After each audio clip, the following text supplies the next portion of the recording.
नमस्कार दोस्तों, engineer wifi में आपका स्वागत है। तो आज के इस वीडियो में हम बात करने वाले हैं जो अभी हमारा जो सेप्टेम्बर 11 का जो फुल नोटिफिकेशन 11 दिसंबर को आउट हो चुका है। तो अब आप सभी को जो अप्लाई करने का जो लिंक है जो अवेलेबल हो गया है, सारी जो वैकेंसी हो गई, नया जो एग्ज़ाम पैटर्न जो दिया गया है और काफ़ी चीज़ें जो चेंज की गई है, तो सभी आप लोग को एक तरह से एडवर्टाइजमेंट के थ्रू पता चल गया है। तो इस वीडियो में हम बात करने वाले हैं कि कैसे आप अप्लाई करेंगे, तो उससे पहले कैसे आप रजिस्ट्रेशन करेंगे। तो फार्म को भरने के लिए अभी 20 दिन बचा है, तो आप जल्दीबाजी नहीं करें, पहले अच्छी तरह से समझ ले और अच्छी तरह से जान लें कि क्या क्या रिक्वायरमेंट होने वाली है, क्या क्या हमारा डॉक्यूमेंट लगेगा और क्या आप परसुइंग भरना है। अगर कोई बीटेक कर रहे हैं तो भरना है, नहीं भरना है, तो ये चीज़ों को समझना है। जो आईटीआई पर भरने वाले हैं वो डिप्लोमा परसुइंग लिखे या डिप्लोमा कंप्लीट हो चुका है वो लिखे कि नहीं लिखे। उसके साथ ही साथ जो कैटेगरी सर्टिफिकेट हो गया, EWS, OBC, NCL, SC ST, PWBD हो गया, ये तो चीज़ें जो जितनी है आप बना लें। 1 जनवरी 2026 से पहले सारे सर्टिफिकेट आपको इशू होना चाहिए। तो ये चीज़ आप सर्टिफिकेट अगर नहीं बनाए हैं तो अभी अप्लाई कर दीजिए। आपको कम से कम 2 वीक या 1 वीक में तो बन ही जाएगा, 10 दिन के अंदर बन जाता है। तो इतनी जल्दी अप्लाई करने की ज़रूरत नहीं है, आराम से सारे सर्टिफिकेट एक तरह से देख लीजिए कि सब है कि नहीं। तो चलिए हम इसमें देखते हैं। सबसे पहले वेबसाइट पर चलेंगे रजिस्ट्रेशन के लिए। तो हम क्रोम को ओपन करेंगे, यहाँ पर हम वेबसाइट लिखेंगे www डॉट क्या हो गया, यहाँ पर DRDO.gov.in इसको हम सर्च कर लेंगे। तो हमारा ये वेबसाइट जो है ओपन हो गया है। तो हम यहाँ पर जाने वाले हैं, ऑफरिंग में जाएंगे। ऑफरिंग में जाने के बाद वैकेंसी में जाएंगे। वैकेंसी में जाने के बाद यहाँ पर आपको शो हो रहा है हमारा सेप्टेम्बर 11, इसको व्यू मोर में क्लिक करेंगे। क्लिक करने के बाद यहाँ पर सबसे पहले ऊपर ये हमारा दिया हुआ है सीरियल नंबर 1 में क्लिक हेयर टू अप्लाई, तो यहाँ विजिट लिंक पर जाएंगे और यस करेंगे। ठीक है, यहाँ पर हमारा ये ओपन हो गया है application for the September 11 advertisement number. यहाँ पर जो ऑप्शन दिया हुआ है न्यू रजिस्ट्रेशन का, तो हम क्या करेंगे, न्यू रजिस्ट्रेशन को क्लिक करेंगे। जब आप न्यू रजिस्ट्रेशन को क्लिक करेंगे तो ये थोड़ा प्रोसेसिंग टाइम लेता है। तो यहाँ पर एक तरह से इसको क्लोज करेंगे और यहाँ पर देखिए क्या दिया गया है प्रिवेसी नोटिस में। अप्लीकेंट नेम बोल रहा है कि you respect to your the privacy, इस चीज़ें जो दिया गया है। उसके बाद है कि applicant name data will be use for the official communication, mobile number आपको देना है और एक ईमेल आईडी देना है जो एक्टिव है। तो इसको एग्री करेंगे और यहाँ पर चलेंगे। यहाँ देखते हैं कि जो आपको रजिस्टर्ड यूजर या रजिस्ट्रेशन के लिए क्या क्या ज़रूरत है। तो सबसे पहले आपको एक मोबाइल नंबर चाहिए, उसके बाद आपको एक वैलिड ईमेल आईडी चाहिए। तो दोस्तों यहाँ पर सबसे पहले आपको मांगने वाला है कि कैंडिडेट का फुल नेम। तो यहाँ पर आपको क्या लिखना है, सबसे पहले फुल नेम लिखना है। तो यहाँ पर आपको नेम लिख देना है, जो भी आपका नेम है। तो हम लिख देते हैं, ले लिख देते हैं। उसके बाद यहाँ पर कंफर्म करना है फुल नेम को, क्या ये हमारा क्या है, 2 बार ये चेक करता है। तो यहाँ पर सेम चीज़ को हम दोबारा लिखते हैं, ले लिखते हैं। उसके बाद क्या है, यहाँ मोबाइल नंबर डालना है, जिस पर क्या आएगा, एक तरह से OTP आएगा। तो यहाँ पर मोबाइल नंबर को डालना है। तो दोस्तों हमने यहाँ पर अपना मोबाइल नंबर डाल दिया है। तो दोस्तों जैसे ही आप कैप्चा को फिल करेंगे और उसको एक तरह से क्लिक करेंगे तो यहाँ पर आपको दोनों पर OTP आ जाएगा। तो यहाँ आप देखते हैं कि सबसे पहले इंटर वो मोबाइल OTP, तो आपको मोबाइल पर OTP चला गया होगा। उसके बाद आपको साथ में साथ ईमेल पर भी OTP चला गया होगा। तो दोनों को बारी बारी से OTP को इंटर करके आपको वैलिडेट करना है। और मान लिया कि आपको OTP नहीं आया है तो उस केस में आपको रिसेंड करना है। अगर दोनों पर नहीं आया है तो दोनों को एक एक बार रिसेंड कर सकते हैं। तो यहाँ पर दोस्तों ये देख सकते हैं कि जब आप दोनों OTP को एक तरह से डालकर वैलिडेट कर देंगे, मोबाइल नंबर पर OTP आएगा और मेल पर आपको OTP आएगा। तो फाइनली जब फिर से कैप्चा डालकर सबमिट करेंगे तो आपको फाइनली आपको यहाँ रजिस्ट्रेशन नंबर, पंजीयन संख्या आपको प्राप्त हो जाएगा। और ये आपका मेल आईडी, मोबाइल नंबर और आपका नेम यहाँ शो होगा और ये आपका रजिस्ट्रेशन आईडी शो होगा। इसको यूज करके हम क्या करेंगे, लॉगिन करेंगे। तो दोस्तों हम यहाँ पर फिर से बैक आ गए हैं। अब बैक आने के बाद यहाँ पर क्या है, न्यू रजिस्ट्रेशन हमारा कंप्लीट हो चुका है। अब हम यहाँ देखेंगे कि ऑलरेडी रजिस्टर लॉगिन, अभी हम रजिस्टर कर दिए हैं तो रजिस्टर हो गए। यहाँ पर हम यहाँ क्लिक करके क्या करेंगे, लॉगिन करेंगे।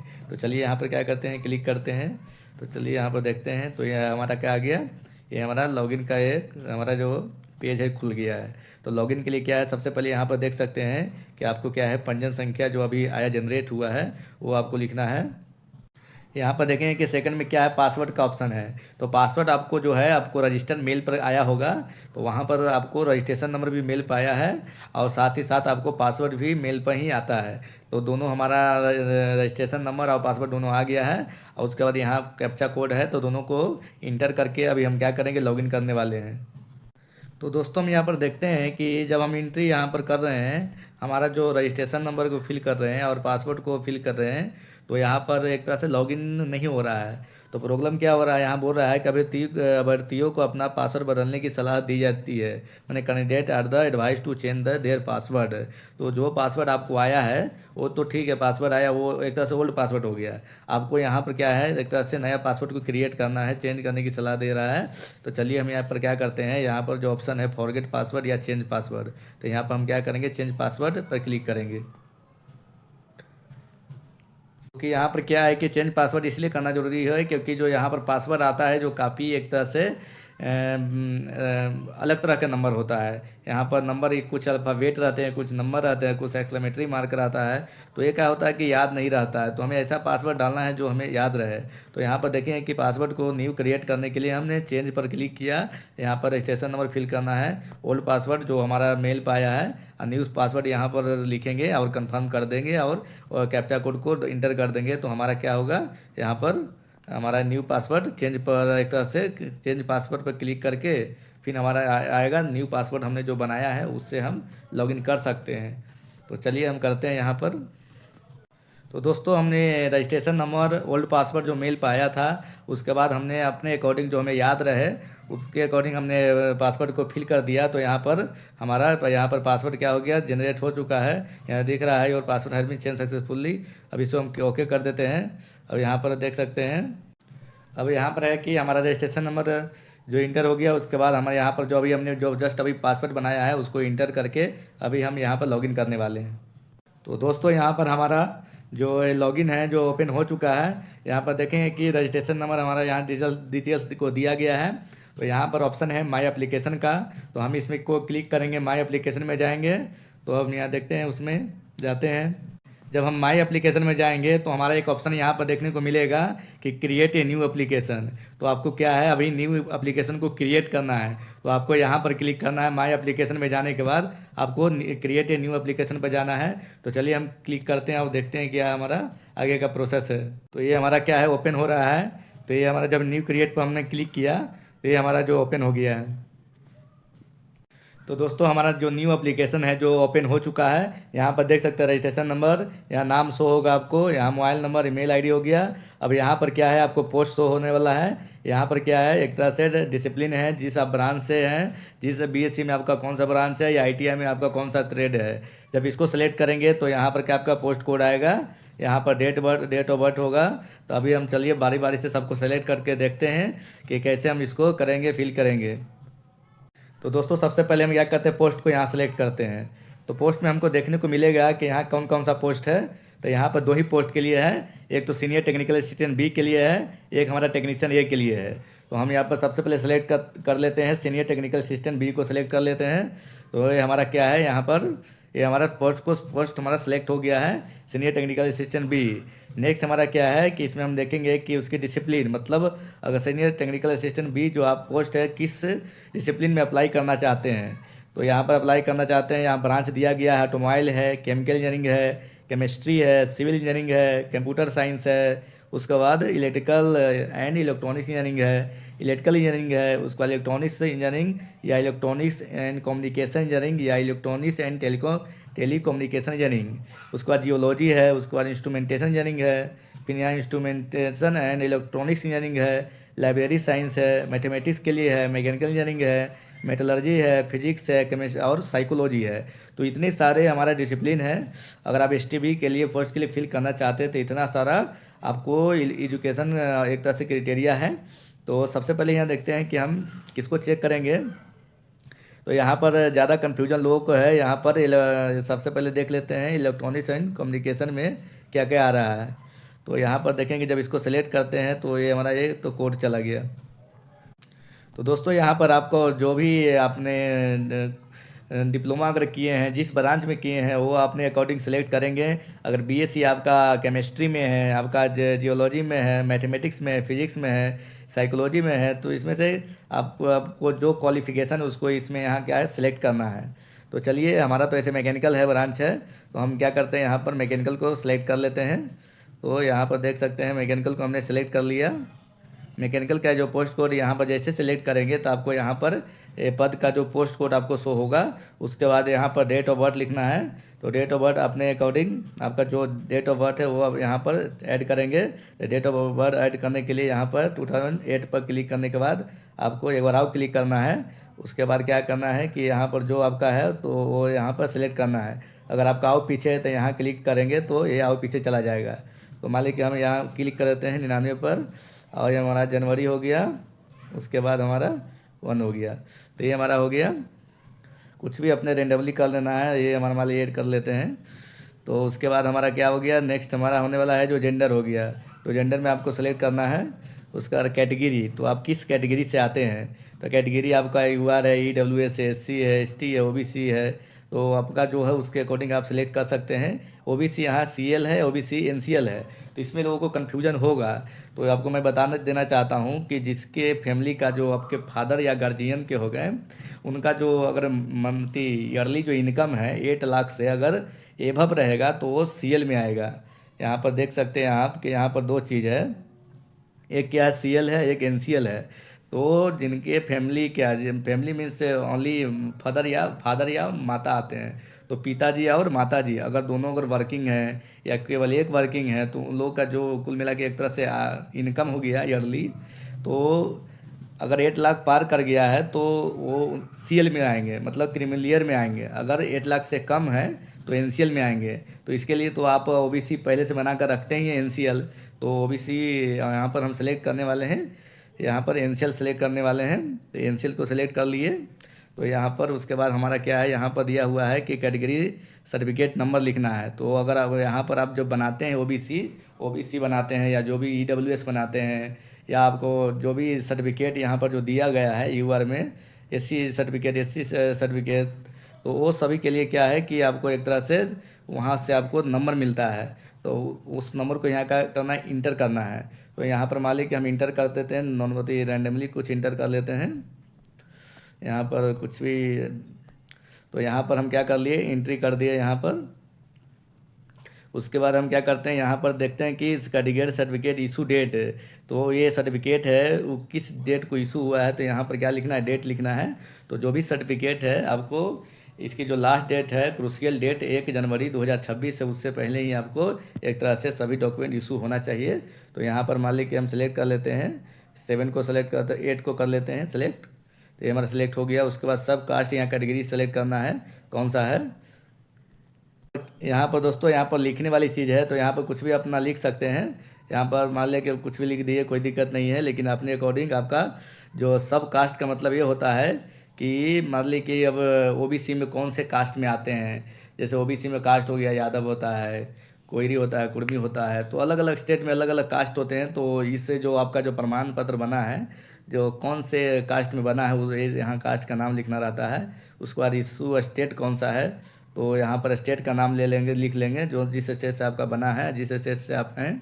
उसके बाद यहाँ पर नेक्स्ट हमारा ऑप्शन है कि क्या आपके पास सितंबर 11 के विज्ञापन के अनुसार आवश्यक शैक्षिक योग्यता है और अन्य मानदंड है।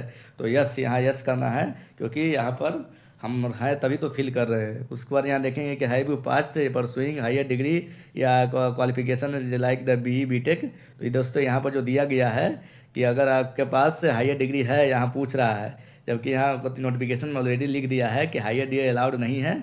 अगर आप यहाँ पर पास लिखते हैं तो आप एलिजिबल नहीं होंगे, क्योंकि आपको एक तरह से एडमिट कार्ड नहीं दिया जाएगा। अगर आप अभी बीटेक कर रहे हैं, लास्ट ईयर में है या सेकंड या थर्ड ईयर में है, तो वहाँ पर परस्यूइंग डाल सकते हैं।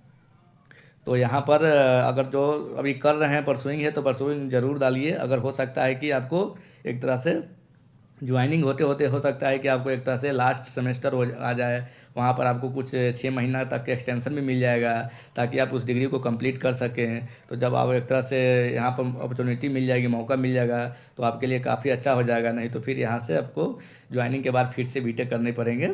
तो जो कर रहे हैं वो परसुइंग आपको दिखाना है। तो मान लें कि यहाँ परसुइंग हम कर लेते हैं। तो परसुइंग सेलेक्ट करने के बाद क्या यहाँ देख रहे हैं कि have you past pursuing higher degree, ये MSc MTech के बारे में आ रहा है। तो यहाँ भी परसुइंग है तो करना है, नहीं तो क्या करना है, नॉट अप्लीकेबल कर देना है। यहाँ भी हम क्या करते हैं, अभी नॉट अप्लीकेबल कर देते हैं। जिनको अगर कर रहे हैं वो परसुइंग करेंगे, नहीं तो नॉट अप्लीकेबल करेंगे। जो कोई डिग्री नहीं कर रहे हैं वो चुपचाप नॉट अप्लीकेबल लिखेंगे। या मान ले कि अगर कोई ऐसा है जो कि मान ले कि उनके पास हायर डिग्री है और अपना रिस्क पर भरना चाहते हैं तो नॉट अप्लीकेबल कर सकते हैं। Have you past pursuing higher degree in qualification PhD, तो ये सभी को क्या है, नॉट अप्लीकेबल करना है। क्या होती है उसके बाद, you have disable deficiency service personal, तो यहाँ पर नो करना है। अगर कोई है वैसा कि आप दिव्यांग रक्षा सेवा कर्मी का है तो फिर यस करेंगे, नहीं तो नो करेंगे। उसके बाद नेक्स्ट हमारा क्या है, आप दिव्यांग धारता के व्यक्ति हैं तो ये भी नो करना है। तो जिनके लिए एप्लीकेबल होगा वो यस करेंगे और बाकी नो करेंगे। नेक्स्ट हमारा ऑप्शन है कि क्या आप एक सर्विस मैन हैं, तो यहाँ पर नो करना है। अगर कोई होंगे तो यस करेंगे, नहीं तो नो करेंगे। नेक्स्ट हमारा यहाँ ऑप्शन देखते हैं कि क्या है, कि क्या आप सरकारी सार्वजनिक क्षेत्र के उत्क्रम स्वागत न्यायिकों बैंकों क्षेत्र के कर्मचारी हैं। Are you the employ of government या PSU या ऑटोनोमस बॉडी या बॉडी बैंकिंग सेक्टर। तो अगर कोई व्यक्ति है जो कहीं वर्क कर रहे हैं इस फील्ड में तो उसको यस करेंगे, नहीं तो क्या करेंगे, नो करेंगे। तो यहाँ पर क्या होता है कि अगर आप यस करेंगे, अगर कहीं वर्क कर रहे हैं तो यस करना अच्छा वहाँ पर उचित हो जाता है। क्योंकि आपको एक तरह से NPS जो चीज़ें होती है, न्यू पेंशन स्कीम, जो एक ही अकाउंट में ज़िंदगी भर के लिए एक ही अकाउंट बनता है, तो वहाँ पर आपको एक तरह से वैसे भी आपको वहाँ पर पता चल जाएगा। तो अगर आप कहीं जॉब कर रहे हैं तो आपको यहाँ पर यस करना है। और एक तरह से DV के टाइम जब आपका सिलेक्शन हो जाएगा जब आपका, तो DV के टाइम आपको NOC हो जाएगा। NOC के बिना एक तरह से DV नहीं होगा, डॉक्यूमेंट वेरिफिकेशन, नहीं तो आपको रेजिग्नेशन देना पड़ेगा, लेटर देना पड़ेगा, कुछ देना पड़ेगा कि हम वहाँ से छोड़ेंगे, हमारा जो डिपार्टमेंट है हमें रिलीविंग दे रहा है।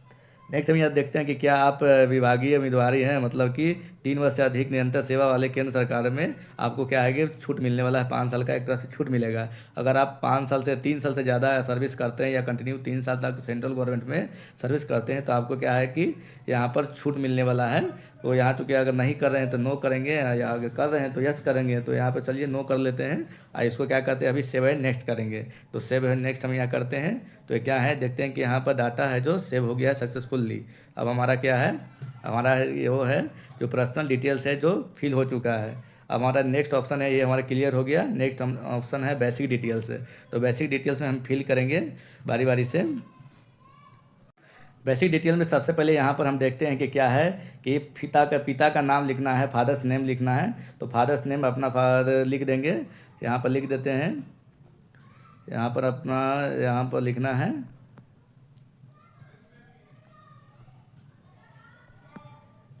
यहाँ पर लिख दिए। उसके बाद मदर का नाम लिखना है, तो यहाँ पर आप लिख सकते हैं। उसके बाद क्या है, नेशनलिटी सेलेक्ट करना है। तो यहाँ पर क्या करें, इंडियन सेलेक्ट कर दिए हम यहाँ पर। उसके बाद क्या है कि do you belong to minority community. तो माइनॉरिटी कम्युनिटी में कौन आते हैं, अल्पसंख्यक में जो लोग आते हैं, जैसे जो क्रिश्चियन हो गए, जो माइनर कास्ट हो गए, तो वो हमारे क्या होता है, अल्पसंख्यक में आते हैं। तो दोस्तों हम यहाँ पर देखेंगे कि टोटल कितने माइनॉरिटी कम्युनिटी में आते हैं। तो यहाँ पर हम बता देते हैं यहाँ पर कि सबसे पहले क्रिश्चियन ले लिए, उसके बाद मुस्लिम हो गए, सिख हो गए, बुद्धिस्ट हो गए, जैन हो गए, पारसी हो गए। तो ये सब क्या आते हैं, माइनॉरिटी कम्युनिटी में आती है, कम्युनिटी में आती है सॉरी। तो अगर आप अल्पसंख्यक में आते हैं तो आपको यहाँ पर क्या करना है, यस करना है, नहीं तो आपको क्या करना है, नो करना है। तो अगर आप मुस्लिम समुदाय से हैं, क्रिश्चियन समुदाय से हैं, सिख से हैं, बुद्धिस्ट से हैं, जैन से हैं, पारसी से हैं तो यस करेंगे, बाकी कम्युनिटी वाले क्या करेंगे, नो करेंगे। नेक्स्ट यहाँ पर हम देखते हैं कि विजुअल मार्क ऑफ आइडेंटिफिकेशन। तो क्या है कि आपको एक तरह से जो आपके बॉडी पर जो चिन्ह होगी जो उसको लिखना है। तो ये जो चिन्ह होती है जो एक तरह से आपको जो ऐसे ही दिखे, सामने से दिख जाए, वैसा चिन्ह को लिखना है। जो मतलब शरीर के अंदर जो कपड़ा से ढक जाता है वो सारी चीज़ों को नहीं लिखना है। आपको जैसे फेस पर कोई तिल हो गया या हाथ में कोई कट हो गया, वो सारी चीज़ों को लिखना है। पैर में के अंदर के पूरा लिखना, ऊपर तक नहीं लिखना है। अगर नीचे पैर के नीचे हिस्सा में है जो आसानी से दिख जाए तो उस चीज़ों को लिखना है। तो यहाँ पर लिख सकते हैं कि ये कट मार्क या ये मोल मार्क, ऐसे करके लिख सकते हैं। Cut mark on on left hand, ऐसे करके लिख सकते हैं। या ऐसे लिख सकते हैं, ये मोल मार्क ऑन नेक। अगर आपको नेक में कोई तिल है तो उसके लिए आप लिख सकते हैं, सॉरी नोज पर यहाँ लिख सकते हैं। तो नोज हो गया हमारा। तो ये इस तरह आपको एक है कि आपको एक तरह से विजुअल मार्क देना है, आइडेंटिफिकेशन मार्क को आपको यहाँ पर देना पड़ेगा, जो आसानी से आपको एक तरह से दिख जाए। नेक्स्ट हम देखते हैं यहाँ पर आइडेंटिटी प्रूफ में क्या देना है। तो आइडेंटिटी प्रूफ में का यहाँ पर सबसे पहले पैन कार्ड है, ड्राइविंग लाइसेंस है, वोटर आईडी कार्ड है, पासपोर्ट है। तो इसमें से किसी एक आईडी को आप दे सकते हैं, साथ ही साथ other photo ID proof issued by the government of India. अगर कोई हैं जिनके पास पैन कार्ड नहीं है, ड्राइविंग लाइसेंस नहीं है, तो ऐसा कुछ डॉक्यूमेंट है जो गवर्नमेंट ऑफ इंडिया से इशू हुआ है, तो उसको भी लगा सकते हैं। तो सबसे पहले हमें देख लेते हैं कि मान लीजिए यहाँ पर लगा देते हैं पैन कार्ड। यहाँ पर आधार कार्ड का ऑप्शन नहीं दिया है, लेकिन यहाँ पर ये गवर्नमेंट ऑफ इंडिया में जाकर आधार कार्ड का ऑप्शन दे सकते हैं। तो यहाँ पर मान लीजिए हम पैन कार्ड ले लेते हैं। तो यहाँ पर क्या है कि पैन कार्ड नंबर डालना है, तो यहाँ पर अपना पैन कार्ड नंबर डाल देंगे, यहाँ पर कुछ भी डाल देंगे। यहाँ पर आपके जो अकॉर्डिंग है वो आप डाल सकते हैं। तो चलिए हम यहाँ पर डाल दिए। उसका नेक्स्ट यहाँ देखते हैं कि बैंक डिटेल्स देना है। तो ये जो बैंक डिटेल्स देना है आपको एक तरह से अपना बैंक डिटेल्स देना है, क्योंकि आपकी जो पैसा जब रिफंड आएगी, क्योंकि टोटल जो पेमेंट STB के लिए है 750 लग रही है और टेक्नीशियन के लिए 600 लग रही है, जिसमें आपको 250 रुपया STB के लिए रिफंडेबल है और टेक्नीशियन के लिए 100 रुपया रिफंडेबल है। तो 500 रुपये नहीं, हाँ सॉरी, 250 रुपया क्या है कि फ़ी लग रहा है और 500 रुपया रिफंडेबल है, और टेक्नीशियन के लिए 100 रुपया फ़ी लग रहा है और 500 रुपया रिफंडेबल है। तो जितने भी पोस्ट है सबको 500 रुपया रिफंड करेगी सरकार, लेकिन आपको पहले अभी पे करना पड़ेगा। भले टेक्नीशियन का 100 रुपया ही लग रहा है, लेकिन यहाँ पर 600 रुपया पे करना पड़ेगा, क्योंकि यहाँ पर 500 रुपया आपको जब टायर 1 एग्ज़ाम देंगे तो आपको 500 रुपया रिफंड कर दिया जाएगा। तो आप एग्ज़ाम में शामिल होंगे तभी दिया जाएगा, नहीं तो आपको पैसा नहीं दिया जाएगा। तो यहाँ पर सबसे पहले अगर आपको रिटर्न पैसा लाना है तो अपना अकाउंट नंबर देना है। तो अपना अकाउंट देने के लिए यहाँ पर आप फिल करेंगे। तो दोस्तों सारी चीज़ों को हम यहाँ पर फिल कर दिए हैं, और यहाँ पर हमारा जो नेक्स्ट हमारा सेव नेक्स्ट हो चुका है। तो अब यहाँ पर हम सेव नेक्स्ट के बाद हमारा जो नेक्स्ट हमारा है कम्युनिकेशन डिटेल्स है। तो कम्युनिकेशन डिटेल्स में आपको क्या क्या फिल करना है बारी बारी से हम देखेंगे। तो हम यहाँ पर देखते हैं। सबसे पहले जो हमारा है कि लाइन 1 एड्रेस है, लाइन 2 एड्रेस है, उसके बाद कंट्री का नाम है, पिन कोड है, उसके बाद ये जो परमानेंट एड्रेस सेम है जो कॉरस्पेंडिंग एड्रेस। तो यहाँ पर सबसे पहले हम एड्रेस लिखेंगे। तो ऐसे लिखेंगे, विलेज लिखेंगे, सब कैपिटल में ही लिखना है। तो विलेज कुछ भी आप लिख सकते हैं, विलेज अपना जो है अपना लिखें, विलेज हो गया। यहाँ पर सेकंड में डालना है, पोस्ट डालना है। तो यहाँ पर हम कुछ भी ले लेते हैं, पोस्ट। उसके बाद यहाँ पर क्या है, कंट्री हो गया, इंडिया हो गया। उसके बाद यहाँ पर स्टेट को डालना है, तो यहाँ पर स्टेट को हम फिल कर लेते हैं। उसके बाद डिस्ट्रिक्ट है, तो डिस्ट्रिक्ट यहाँ पर हम देख लेते हैं। तो जो भी डिस्ट्रिक्ट है आपका, एक तरह से डिस्ट्रिक्ट ले लेते हैं। उसका पिन कोड है, तो यहाँ पर पिन कोड डालना है। तो यहाँ पर हम पिन कोड को एक तरह से डाल देंगे। पिन कोड हो गया हमारा। उसके बाद क्या स्थायी पता, तो यहाँ पर लिखना पूछ रहा है कि अगर क्या आपका जो परमानेंट एड्रेस है जो कॉरस्पॉन्डिंग एड्रेस के समान ही है, मतलब आप जो अभी रह रहे हैं वो आपका कैसा एड्रेस है, परमानेंट एड्रेस है या एक तरह से कॉरस्पॉन्डिंग की जो क्या होता है कि अस्थायी एड्रेस है। तो यहाँ पर अगर सेम जगह पर रह रहे हैं तो यस करेंगे, नहीं तो नो करेंगे। अगर नो करते हैं तो आपको यहाँ है कि आपको परमानेंट एड्रेस को मांगा जाएगा, नहीं अगर यस करते हैं तो कुछ नहीं मांगा जाएगा, एक तरह से सेम आ जाएगा। ठीक है, तो ये हमारा दोनों क्या हो गया, सेम हो गया। उसके बाद हम इसको करेंगे सेव नेक्स्ट पर क्लिक करेंगे। तो यहाँ पर देखिए सेव नेक्स्ट पर क्लिक करने के बाद ये हमारा क्या हो गया, डाटा सेव हो गया सक्सेसफुली। अब हमारा नेक्स्ट है क्वालिफिकेशन डिटेल्स है। तो हमने जो अप्लाई किया था, मैकेनिकल में अप्लाई किया था, तो यहाँ पर देखते हैं। यहाँ पर तो अब बोर्ड का नाम है, उसके बाद हमारा क्या है, विद्यालय स्कूल का नाम है, सब्जेक्ट है। तो 10th का जो पूरा डिटेल्स आपको देनी है। उसके बाद 10th के बाद चूँकि STB पोस्ट के लिए है तो आपको डिप्लोमा से रिलेटेड डिटेल्स यहाँ देना पड़ेगा।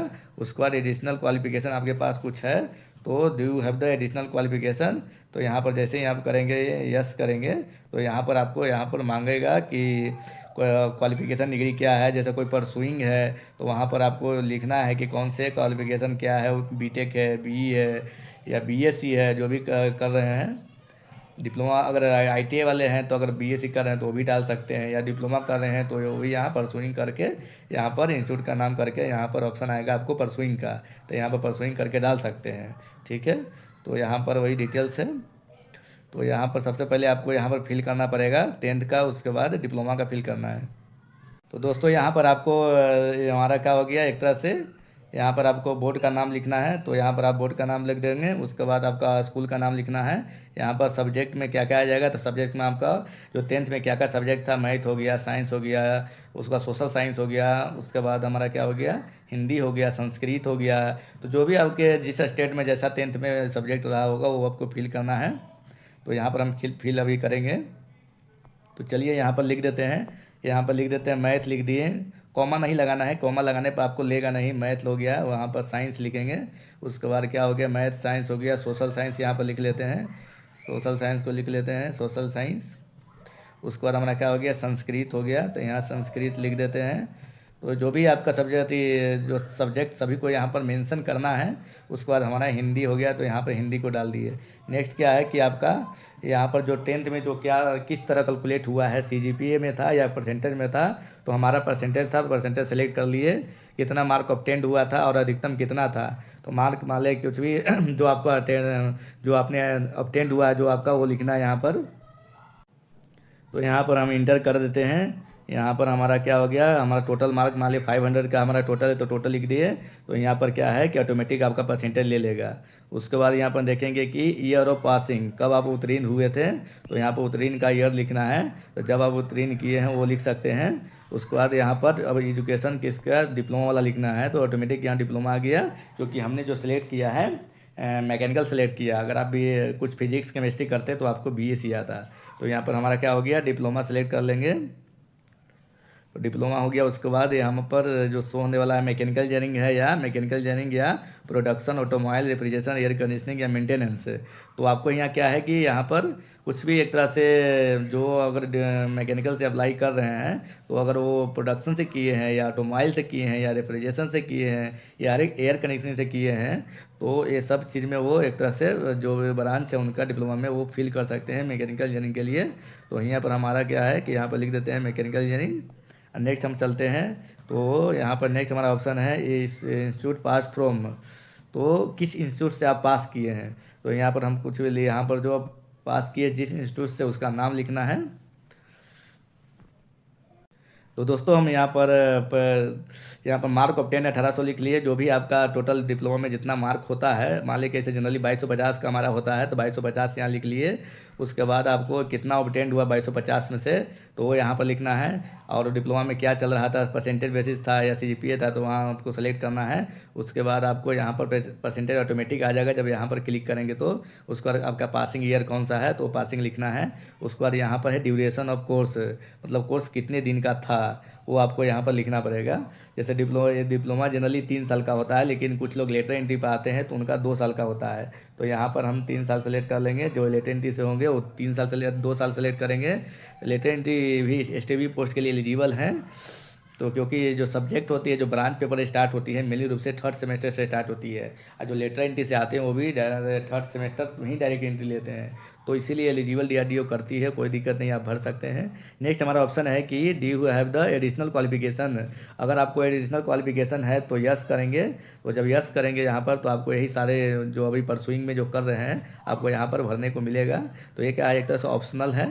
आप एक तरह से यहाँ पर लिखेंगे, ऑप्शनल चीज़ें हैं, लिखना है तो लिख के अपना कर सकते हैं जो परसुइंग जो कर रहे हैं। नहीं तो यहाँ पर नो करेंगे। तो यहाँ नो करेंगे तो हमारा ऑप्शन आएगा यहाँ पर कि अपनी पसंद के क्रम में सभी पोस्टिंग के स्टेशनों का चयन करें, select all posting station in order. उसके बाद ऑर्डर और प्रेफरेंस ऑफ सिलेक्टेड।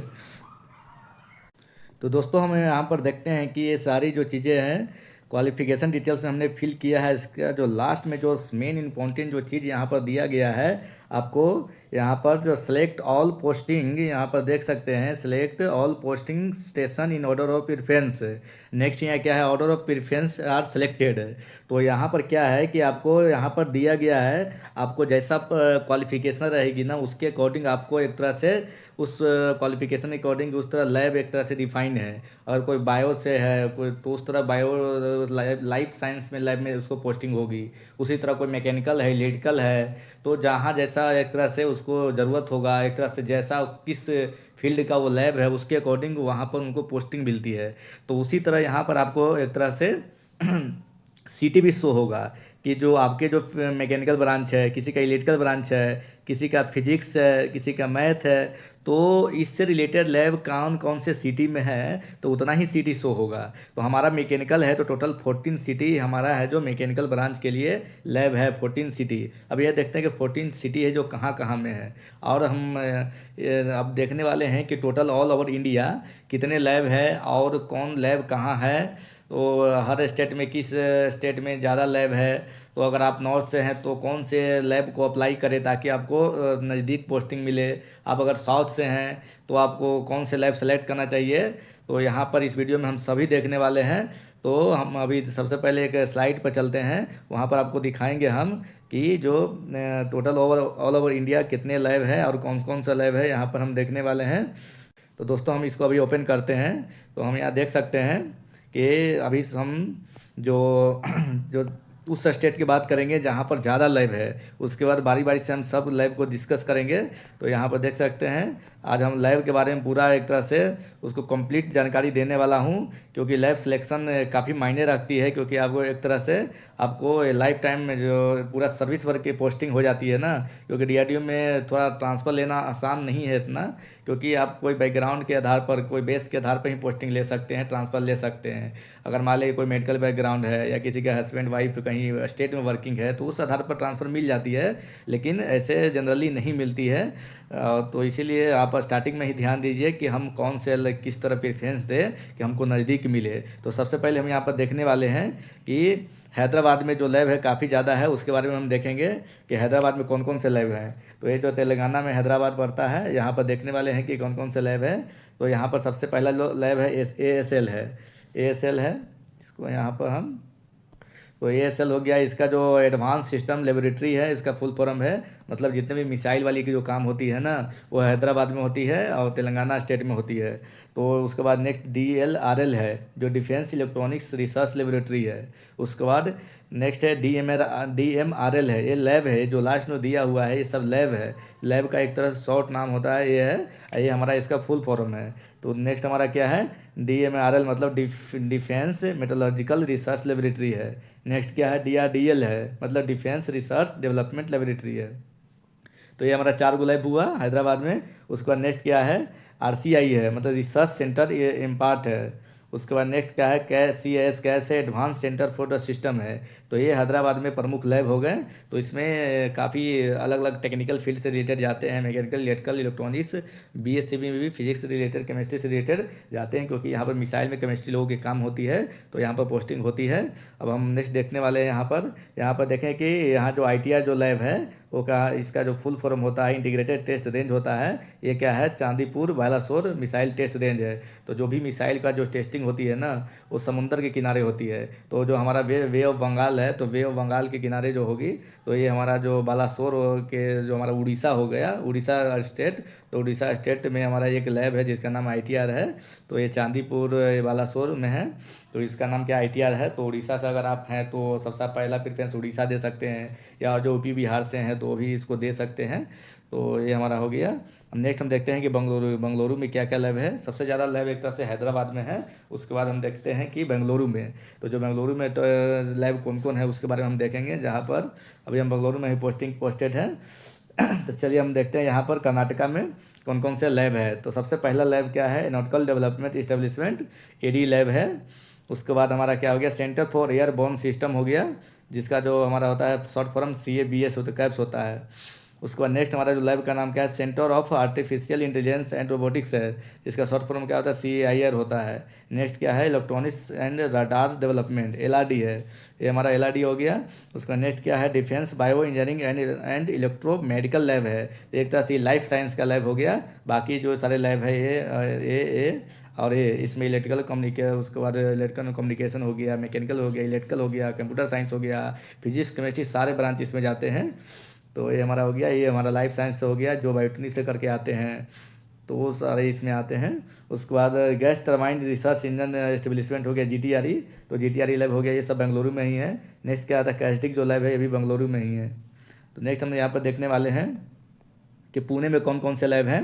तो पुणे में हम देखेंगे महाराष्ट्र में, तो महाराष्ट्र में हम देखेंगे तो सबसे पहला ARDE है, armament research and development establishment. Next है HEMRL है, मतलब high energy material research lab है। नेक्स्ट क्या है, R&D रिलेटेड एक लैब, उस लैब है। उसके बाद क्या है, DIAT है, तो defence institute of advance technology. तो ये पूना में लैब हो गया, तो पूना में हो गया, हमारा बेंगलुरु में हो गया, हमारा हैदराबाद में हो गया। अब नेक्स्ट हम देखने वाले हैं दिल्ली, जो पूरे इंडिया के क्या है सेंटर है, तो वहाँ हम देखेंगे कि कौन कौन से लैब है।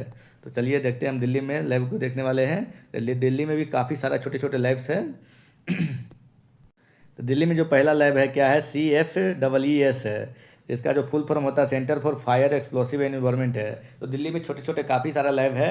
इसमें हम जो सबसे इंपॉर्टेंट देखने वाले, जो हमारा रिक्रूटमेंट कराती है, जो सेप्टम भी है कि जो दिल्ली में है। सेप्टम भी क्या एक दिल्ली में है, जो रिक्रूटमेंट और HR रिलेटेड काम को देखती है। तो सेप्टम है जो अभी रिसर्च किए, सिलेबस में चेंज किया है, एग्जाम पैटर्न को चेंज किया है, और उसके बाद आंसर की अब पब्लिश करेगा, नेगेटिव मार्क दिया है। तो ये सब क्या है, इसका रिसर्च से अपना इम्प्रूवमेंट धीरे धीरे कर रही है।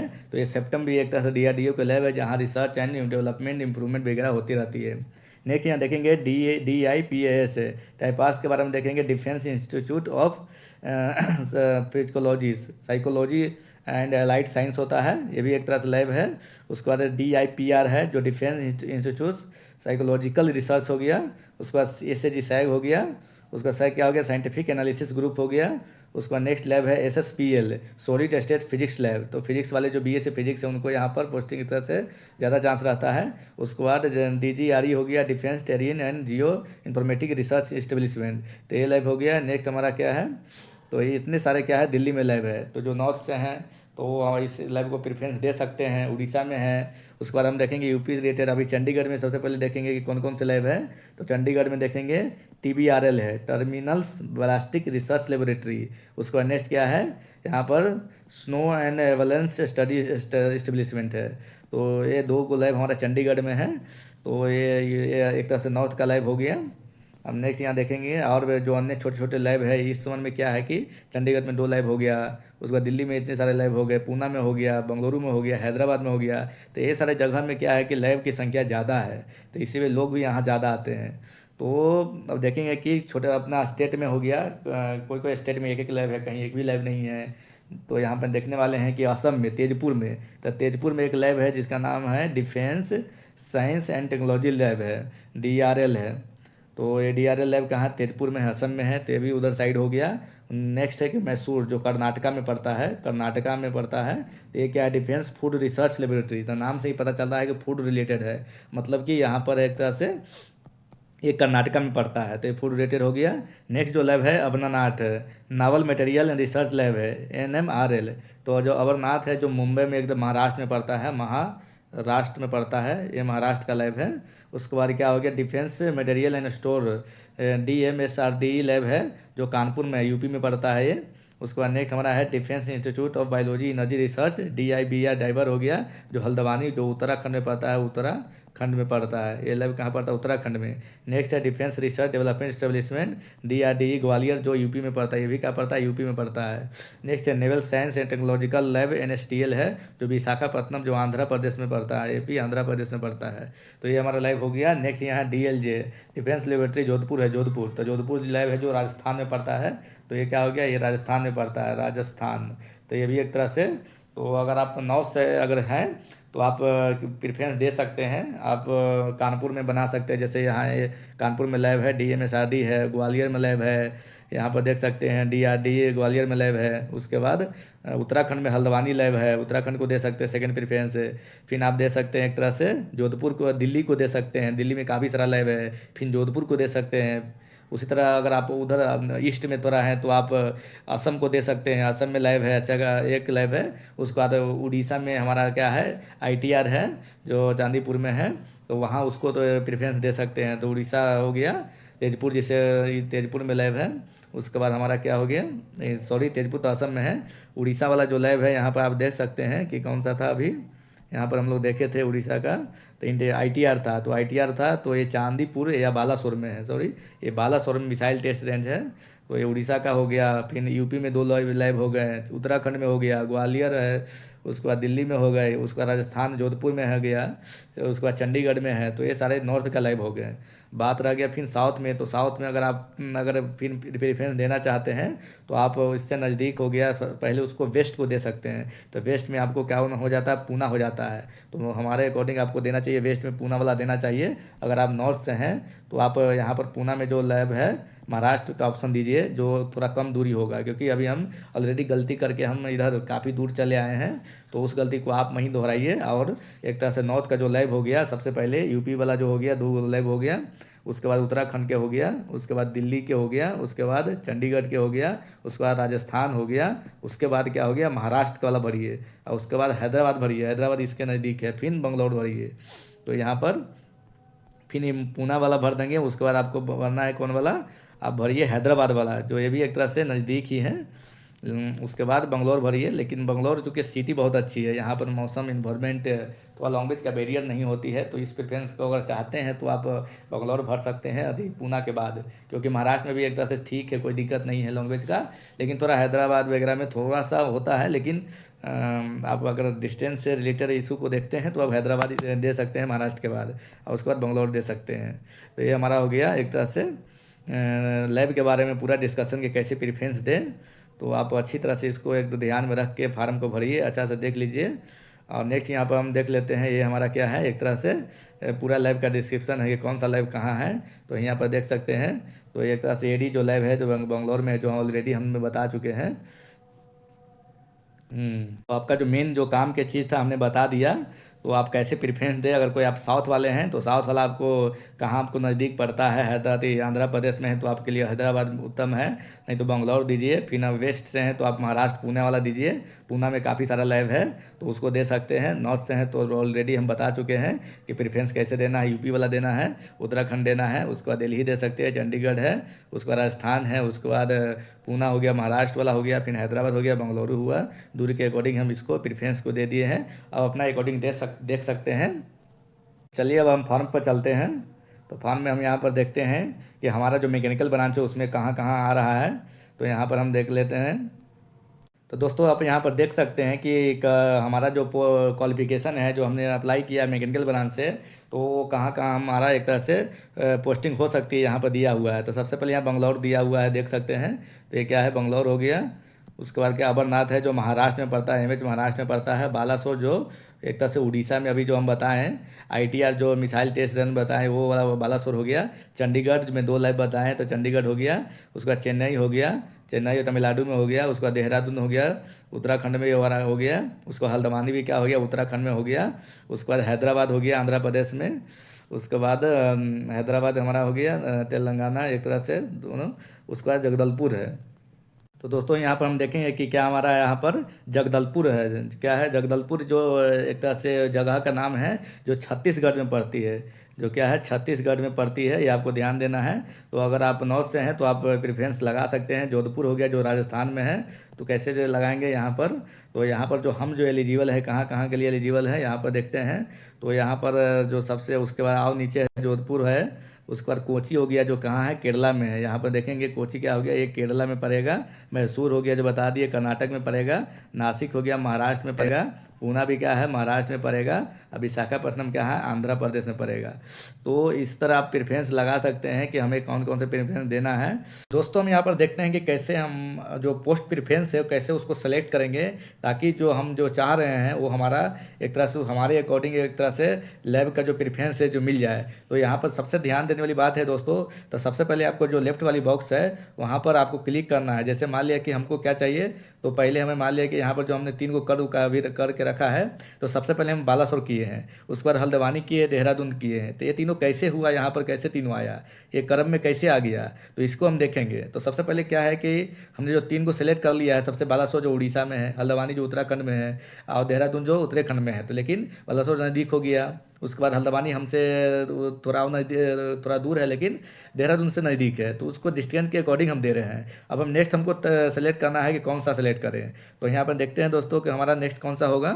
तो ये हमारा जो ऑप्शन बचा है विशाखापट्टनम, पूना, नासिक, मैसूर, जोधपुर, जगदलपुर, उसके बाद क्या है हैदराबाद, चेन्नई, चंडीगढ़, बेंगलुरु, अमरनाथ, अखिल या नगर। तो इसमें हम चलने वाले हैं अब छत्तीसगढ़ में। तो जो जगदलपुर जो जगह छत्तीसगढ़ में है, तो इसको सेलेक्ट करेंगे, यहाँ क्लिक किए, ओके पर क्लिक करेंगे, उसके बाद क्लिक पर क्लिक करेंगे, उसके बाद यहाँ क्लिक करेंगे राइट साइड पर, तो यहाँ आपको ऑप्शन आएगा जो अभी सेलेक्ट नहीं हुआ है जगदलपुर, तो जगदलपुर पर क्लिक करेंगे, ओके करेंगे, तो ये 4 हो गया। फिर अगर पाँचवा हमको सेलेक्ट करना रहेगा तो क्या करेंगे दोस्तों, तो जगदलपुर के बाद जो छत्तीसगढ़ के बाद हम जाने वाले हैं, हम चंडीगढ़ चलेंगे, तो चंडीगढ़ को सेलेक्ट किए, चंडीगढ़ पर क्लिक कर दिए, ओके पर क्लिक कर दिए, यहाँ क्लिक की जो एरो निशान यहाँ क्लिक कर दिए, यहाँ पर राइट में क्लिक करेंगे, यहाँ पर तो क्लिक किए तो हमारा चंडीगढ़ आ गया, तो चंडीगढ़ पर क्लिक किया, यहाँ पर ओके दबा दिए। ठीक है दोस्तों, नेक्स्ट हमारा जो चंडीगढ़ के बाद हम जोधपुर में देखेंगे, क्योंकि जोधपुर नज़दीक होगा, तो जोधपुर पर क्लिक किए, उसके बाद यहाँ पर ओके पर क्लिक किए, यहाँ क्लिक किया पर क्लिक किए, उसके बाद यहाँ राइट साइड में क्लिक करेंगे तो आपको जोधपुर देखेगा, वहाँ टिक कर देंगे, फिर ओके कर देंगे। नेक्स्ट के बाद करते हैं हम, तो जोधपुर हो गया, बच गया लैब, क्या बच गया, तो हमारा जो महाराष्ट्र का दो लैब है, अखिलियानगर और अंबरनाथ। नेक्स्ट हमारा दो कौन है, नासिक और पुणे। तो इसमें देखेंगे दोस्तों हमारा कौन नज़दीक है, तो हम यहाँ देखते हैं कि नज़दीक कौन सा है।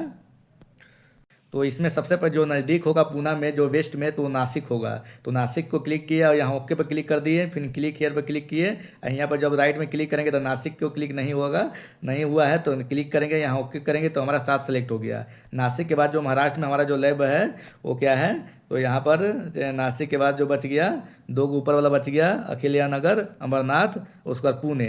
तो पुणे ज़्यादा फेमस है, तो आप फेमस पुणे को सेलेक्ट कर सकते हैं। ऐसे नज़दीकी में अमरनाथ भी लगभग सेम है, तो पूना को कर लिए, ओके किए, उसके बाद यहाँ पर हम क्लिक पर क्लिक किए, यहाँ पर हम पूना को सेलेक्ट कर लिए, ओके कर दिए। नेक्स्ट हमारा है जो नज़दीक वाला अमरनाथ है, तो अमरनाथ को क्लिक किए, ओके किए, यहाँ क्लिक हेयर पर क्लिक किए और राइट में क्लिक किए और अमरनाथ को सेलेक्ट कर लिए, ओके कर दिए, तो 9 लैब हमारा सेलेक्ट हो गया। अब हम नेक्स्ट यहाँ देखते हैं कि नेक्स्ट हमारा है, यहाँ लेफ्ट में क्लिक करेंगे, जो बच गया अखिलियानगर बच गया, तो इसको क्लिक करेंगे और ओके पर क्लिक करेंगे, क्लिक हेयर पर क्लिक करेंगे और राइट में क्लिक करेंगे, अखिलियानगर बचा है तो इसको फिर ओके कर देंगे। 10 को हो गया। नेक्स्ट हमारा जो बच गया है, बंगलौर है, हैदराबाद है, कोची है, मैसूर है, विशाखापट्टनम है। तो बात करते हैं डिस्टेंस की, तो एक तरह से विशाखापट्टनम इस सब में काफ़ी नज़दीक है, तो विशाखापट्टनम को सिलेक्ट किए, ओके किए, क्लिक कर किए, उसके बाद हम यहाँ राइट में क्लिक करेंगे और ये हमारा जो सबसे लास्ट में यह बचा है हमारा विशाखापट्टनम को क्लिक किए, राइट पर ओके पर क्लिक कर दिए। नेक्स्ट हम बात करने वाले हैं, यहाँ पर देखने वाले हैं, लेफ्ट में क्लिक किए, जो बच गया है कौन कौन, बेंगलुरु, चेन्नई, हैदराबाद, कोची और मैसूरू। तो हम ये देखेंगे कि इस सब में हम किसको सेलेक्ट किए करें। इस सब में जो सबसे नज़दीक की बात करते हैं नॉर्थ से, तो ये हैदराबाद हो जाएगा, तो हैदराबाद को क्लिक कर दिए, ओके कर दिए, यहाँ क्लिक हेयर पर क्लिक किए, राइट में क्लिक किए, लास्ट में चलेंगे तो हैदराबाद है, उसको ओके कर देंगे क्लिक करके। नेक्स्ट हमारा जो बच गया है, अब बचा है बेंगलुरु, चेन्नई, कोची, मैसूर। तो इस सब में जो सबसे जो सही है एक तरह से नज़दीकी की बात करते हैं तो बेंगलुरु है, तो बेंगलुरु के कर लिए सेलेक्ट, ओके किए, यहाँ क्लिक हेयर पर क्लिक किए, राइट में क्लिक करेंगे तो लास्ट में हमारा बेंगलुरु दिखेगा और ओके कर दिए। नेक्स्ट हमारा जो लैब कौन सा होगा, तो हमारा मैसूरू, क्योंकि कर्नाटक में ही मैसूरू पड़ता है, बंगलौर से लगभग 100 किलोमीटर है, तो यहाँ पर क्लिक कर लिए, यहाँ मैसूरू को 100 तो यहाँ पर मैसूरू को ओके करेंगे, उसके बाद क्लिक पर क्लिक किए, उसके बाद राइट में क्लिक करेंगे और लास्ट में जाएंगे मैसूरू को सेलेक्ट कर लेंगे, ओके। फिर नेक्स्ट हमारा जो बच गया है चेन्नई, कोची। तो चेन्नई, कोची में आपको मिलता है अगर ऑप्शन यहाँ, तो सबसे पहले चेन्नई को सेलेक्ट कीजिए, ओके करिए, क्लिक पर क्लिक कीजिए, राइट में क्लिक करिए और सबसे लास्ट में जाइए तो बचेगा चेन्नई को क्लिक मार दीजिए। फिर लास्ट में जो बच गया कोची जो केरला में है, ओके करिए, यहाँ क्लिक पर क्लिक कीजिए और ये राइट पर क्लिक करके आप उसको कोची को सिलेक्ट करके ओके कर लीजिए। अब यहाँ पर आप करेंगे सेव और नेक्स्ट करेंगे, तो यहाँ सेव नेक्स्ट करेंगे तो ये सेव हो गया है। तो दोस्तों हम इसमें आगे बढ़ेंगे, तो आगे देखते हैं हमारा जो, तो यहाँ पर आपको देखने को जो मिलेगा, सबसे पहले जो लेफ्ट साइड में है, जो एक तरह से स्टेट को सिलेक्ट करना है, यहाँ पर देख सकते हैं ये स्टेट को सिलेक्ट करना है, राइट साइड में आपको सिटी को सिलेक्ट करना है। तो सबसे पहले आपका जो नज़दीकी जो जिस स्टेट से उसको फिल करिए, उसका जो उससे जो नज़दीक में स्टेट है उसको करिए, उसके बाद उससे नज़दीक या दूर में जो करिए, इस तरह आपको प्रेफरेंस स्टेट का देना है और जो राइट साइड में उसका सिटी का प्रेफरेंस देना है। तो यहाँ पर सबसे बिहार सेलेक्ट किए हैं तो सबसे यहाँ पटना कर लेते हैं। नेक्स्ट हमारा स्टेट कौन सा हो गया, तो बगल में हमारा जो होगा वो सेलेक्ट कर लेंगे। तो इसमें देख सकते हैं तो ये सारे बहुत सारा सभी लगभग मोस्टली स्टेट को दिया गया है, तो यहाँ पर देख लेते हैं। तो नेक्स्ट हमारा है झारखंड को कर लेते हैं, तो झारखंड में हमारा कौन सा मिल जाएगा, तो रांची हो जाएगा, तो रांची को कर लिए। तो उसी तरह आपको यहाँ क्या है कि प्रेफरेंस देना है, बस प्रेफरेंस जो भी है आप दे सकते हैं। उसके लिए जो आपको एग्ज़ाम सिटी चाहते हैं, तो आपको एग्ज़ाम है जो हर जगह कराई जाती है, आपको जो ज़्यादा दूर एक तरह से नहीं दिया जाएगा, तो इसीलिए इसके आप तैयारी भरपूर अच्छी तरह से कीजिए। अब नेक्स्ट हमारा जो है, जो भी कुछ भी कर लेते हैं हमारा, तो एग्ज़ाम देना नहीं है, बस हम आपको बता रहे हैं। तो आप अच्छा तरह से सेलेक्ट कीजिए, क्योंकि आपको एग्ज़ाम सेंटर पड़ने वाला है, यहाँ नहीं तो वहाँ ज़रूर देगा। अब इसको क्या कहते हैं, सेव नेक्स्ट कर लेते हैं। हमारा सेव नेक्स्ट हो गया है। तो दोस्तों अब हम यहाँ देखते हैं कि क्या क्या लगने वाला है। तो डॉक्यूमेंट में सबसे पहले आपको क्या लगेगा, इसके बारे में हम यहाँ पर देखते हैं। तो सबसे पहला पॉइंट है कि कैप्चर द लाइव फोटोग्राफ। आप फार्म भर रहे हैं, तो जिससे भी भर रहे हैं, तो वहाँ पर आपको लाइव आपको एक तरह से फ़ोटो वहाँ पर खींचेगा। तो फेस स्कैनिंग होती है फ्रंट वाली कैमरा से, तो वहाँ पर यहाँ पर आपको लाइव स्कैन फ़ोटो अपलोड करनी है। नेक्स्ट क्या है, upload the scan copy of the recent passport size photo. तो पासपोर्ट साइज यहाँ पर आपको फ़ोटो यहाँ पर अपलोड करनी है, जो ज़्यादा मतलब ओल्ड नहीं हो, लगभग न्यू हो। 6-7 महीना चलेगा, लेकिन एक तरह से न्यू लगना चाहिए, क्लियर दिखना चाहिए। नेक्स्ट यहाँ है upload the scan signature of candidate. तो आपको नेक्स्ट यहाँ सिग्नेचर को अपलोड करना है। नेक्स्ट हम देखते हैं upload your the signed age proof, जैसे 10th के सर्टिफिकेट या इक्विवेलेंट डॉक्यूमेंट को कर सकते हैं। तो आपको 10th सर्टिफिकेट चूँकि होगा ही, 10th का मार्कशीट हो या कोई भी सर्टिफिकेट हो, तो उसको यहाँ पर अपलोड कर सकते हैं। उसके बाद नेक्स्ट है अपलोड योर डिप्लोमा सर्टिफिकेट। तो डिप्लोमा सर्टिफिकेट को यहाँ स्कैन करके PDF के फॉर्म में अपलोड करना है। नेक्स्ट यहाँ क्या, upload your the undertaking OBC certificate. तो दोस्तों यहाँ पर देखते हैं कि ये क्या है। तो दोस्तों यहाँ पर हम देखते हैं कि यहाँ पर जो मेन जो चीज़ यहाँ पर जो दिया गया है, ये सब तो क्लियर हो गया। इस पर आपको जो करना है इजीली हो जाएगा, कोई दिक्कत नहीं है। नेक्स्ट हमारा जो पॉइंट था कि अंडरटेकिंग OBC कैंडिडेट है, तो ये जो पॉइंट है, और उसके बाद क्या, upload your the category certificate. तो कैटेगरी सर्टिफिकेट में आपका जो भी है, SC कैटेगरी से, ST से हैं, OBC से हैं, OBC NCL से हैं, उसके बाद हमारा EWS से हैं, PWBD से हैं। तो जो भी हैं कैटेगरी सर्टिफिकेट एक तरह से है, जो एक तरह से यहाँ पर आपका जो जिस कैटेगरी में आपको यहाँ पर अपलोड करनी है। लेकिन पॉइंट वाली बात है कि upload your undertaking for OBC candidate. तो OBC कैंडिडेट के बारे में हमने बताया था कि OBC कैंडिडेट दो में आता है। एक तो क्रीमिलियर होते हैं, एक NCL होते हैं, NCL होते हैं, और एक होता है CL होते हैं। क्या होता है, CL होता है, क्रीमिलियर होते हैं। तो जिनके पिता का इनकम 8 लाख से ऊपर होता है, वो क्रीमिलियर में आते हैं, तो उनको कोई रिजर्वेशन एक तरह से छूट नहीं दिया जाता है। लेकिन जो NCL में आते हैं, NCL में नॉन क्रीमिलियर में आते हैं, तो या क्रीमिलियर रहित में आते हैं, तो उनको छूट मिलता है जिनकी पिता का इनकम 8 लाख से कम होती है। तो यहाँ पर हम देखेंगे कि OBC जो कैंडिडेट है उनके लिए अंडरटेकिंग देना होगा।